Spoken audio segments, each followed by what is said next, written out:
اور اللہ پاک نے جیسے کہ قرآن کریم کے اندر فرمایا اِنَّا أَنزَلْنَاهُ فِي لَيْلَةٍ مُبَارَكَةٍ إِنَّا كُنَّا مُنذِرِينَ فِيهَا يُفْرَقُ كُلُّ أَمْرٍ حَكِيمٍ، بے شک ہم نے اسے برکت والی رات میں اتارا اور بے شک ہم ڈر سنانے والے ہیں، اور اس میں بانٹ دیا جاتا ہے ہر حکمت والا کام۔ اس میں بانٹ دیا جاتا ہے ہر حکمت والا کام۔ اب کس میں بانٹ دیا جاتا ہے؟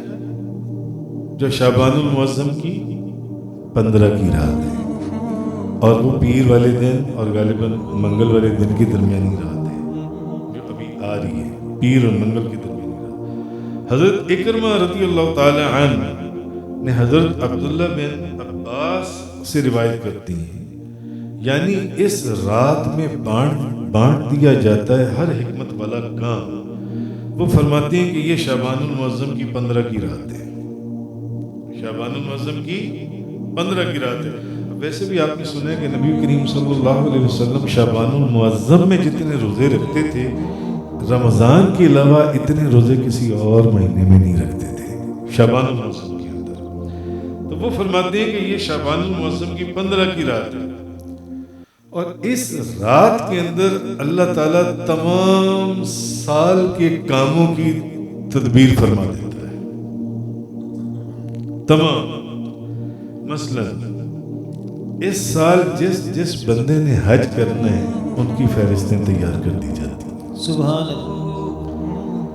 جس شخص کے لیے عزت کا دروازہ کھلنا ہے ان کی بھی فہرستیں تیار کر دی جاتی ہیں، جن کے لیے ذلت کے دروازے کھلنے ہیں ان کی بھی فہرستیں تیار کر دی جاتی ہیں، جن کے لیے رزق کے دروازے کھلنے ہیں ان کی بھی فہرستیں تیار کر دی جاتی ہیں، اور جن کے رزق کو تنگ کر دیا جانا ہے یا بند کر دیا جانا ہے ان کی بھی فہرستیں تیار کر دی جاتی ہیں۔ اس سال ایک بندہ اپنے گھر کی تعمیر میں لگا ہوا ہے، اپنے گھر کی تعمیر میں لگا ہوا ہے، رات دن اپنا گھر بنانے میں مصروف ہے۔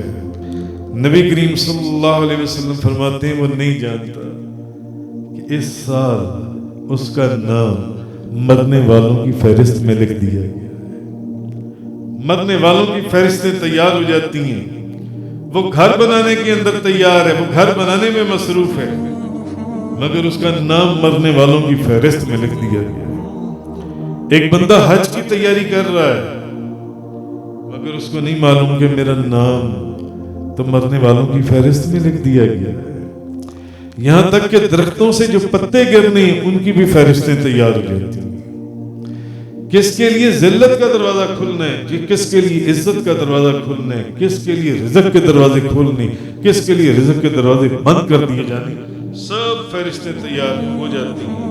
اور وہ صحیفے جو ان سے تیار ہوتے ہیں، وہ صحیفے جو ان سے ہیں وہ اس محکمے کے فرشتوں کو دے دیے جاتے ہیں، جیسے کہ مرنے والوں کی فہرست ملک الموت کو دے دی جاتی ہے۔ اس طرح ہر محکمے کا اپنا اپنا فرشتہ ہے، ان کو وہ جو فہرستیں ہیں وہ دے دی جاتی ہیں جن سے۔ تو ایک اور روایت کے اندر ہے کہ یہ جو ماہ شعبان کی درمیانی رات ہے، ایک سال کے جو اعمال ہیں لوگوں کے وہ اللہ کی درگاہ کے اندر پیش کیے جاتے ہیں، اللہ کی بارگاہ میں، کہ کون بندہ سفر کی حالت میں مرے گا اس کی بھی فہرست تیار ہو جاتی ہے، اور کون بندہ اپنے گھر میں مرے گا اس کی بھی فہرست تیار ہو جاتی ہے، کس نے نکاح سے پہلے مرنا ہے اس کی بھی فہرست تیار ہو جاتی ہے، کس نے نکاح کے بعد مرنا ہے اس کی بھی فہرست تیار ہو جاتی ہے۔ تو کہنے کا مقصد یہ ہے حضور پیران پیر سید الاولیاء گیلانی جیلانی محبوب سبحانی قطب ربانی شہباز لامکانی غوث سمدانی قندیل نورانی شان سلیمانی تفسیر قرآنی لال بدخشانی میرا محی الدین شیخ عبد القادر جیلانی سبحان اللہ رضی اللہ تعالی عنہ۔ آپ نے ایک حدیث نقل کی، راوی حضرت ابو ہریرہ رضی اللہ تعالی عنہ، کہ آپ فرماتے ہیں کہ نبی پاک صلی اللہ علیہ وسلم نے فرمایا کہ حضرت جبریل علیہ السلام شعبان کی 15ویں رات کو میرے پاس آئے اور مجھے کہا یا محمد ذرا آسمان کی طرف اپنا سر انور تو اٹھائے۔ جبریل نے کہا یا محمد آسمان کی طرف ذرا اپنا سر تو اٹھائیں. تو میں نے جبریل سے پوچھا جبریل یہ کون سی رات ہے؟ یعنی مجھے کہہ رہے ہو کہ آسمان کی طرف میں اپنا سر، یہ کون سی رات ہے؟ تو عرض کیا کہ یہ وہ رات ہے جس میں اللہ تعالیٰ، جبریل علیہ السلام نے فرمایا یہ وہ رات ہے جس میں اللہ تعالیٰ اپنی رحمت کے 300 دروازے کھول دیتا ہے. سبحان اللہ، سبحان اللہ. رحمت کے 300 دروازے کھول دیتا ہے اور اللہ تعالیٰ ان لوگوں کو بخش دیتا ہے صرف ماں سوائے ان لوگوں کے جو بندہ اللہ کے ساتھ کسی کو شریک نہ کرے. جو اللہ کے ساتھ کسی کو شریک کرے اس کو نہیں بخشے گا. ایک جادوگر، دوسرا کہانت کرنے والا، شراب پینے والا، سود دینے والا، زانی، اس کو نہیں بخشتا. ہاں توبہ کر لیں تو ایک علیحدہ بات ہے. اس کے علاوہ یا محمد صلی اللہ علیہ وسلم اس رات میں اللہ تعالیٰ سب کو بخش دیتا ہے. نبی پاک صلی اللہ علیہ وسلم فرماتے ہیں پھر جب رات کا چوتھائی حصہ جون سا گزرا تو جبریل علیہ السلام پھر نازل ہوئے. اب جب رات کا چوتھا حصہ بھی گزر گیا تو پھر آئے دوبارہ اسی رات.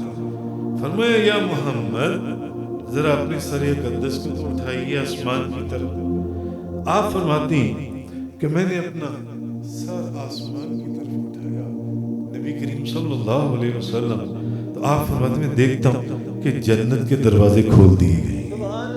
جنت کے دروازے کھول دیے گئے. سبحان اللہ. پہلے دروازے پر ایک فرشتہ آواز دے رہا ہے کہ خوشخبری ہے اس کے لیے جو آج کی رات رکوع کرنے والا ہے. دوسرے دروازے پر ایک فرشتہ آواز دے رہا ہے کہ خوشخبری ہے اس کے لیے جو آج کی رات سجدہ کرنے والا ہے. تیسرے دروازے پر ایک فرشتہ آواز دے رہا ہے کہ خوشخبری ہے اس کے لیے جو آج کی رات اللہ کی بارگاہ میں دعا کرے. سبحان اللہ. چوتھے دروازے کے اوپر ایک فرشتہ آواز دے رہا ہے کہ خوشخبری ہے اس شخص کے لیے جو آج کی رات اللہ کا ذکر کر رہا ہے. سبحان اللہ. پانچویں دروازے پر ایک فرشتہ آواز دے رہا ہے کہ خوشخبری ہے اس شخص کے لیے جو آج کی رات اللہ کے خوف سے رو رہا ہے. اور چھٹے دروازے پر ایک فرشتہ آواز دے رہا ہے کہ ہر مسلمان کے لیے آج کی رات خوشخبری ہے.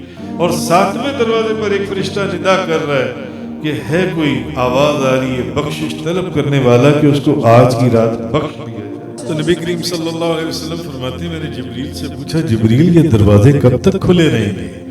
تو انہوں نے کہا یا محمد یا رسول اللہ یہ شروع رات سے آخری رات تک صبح کے طلوع تک یہ دروازے کھلے رہیں گے.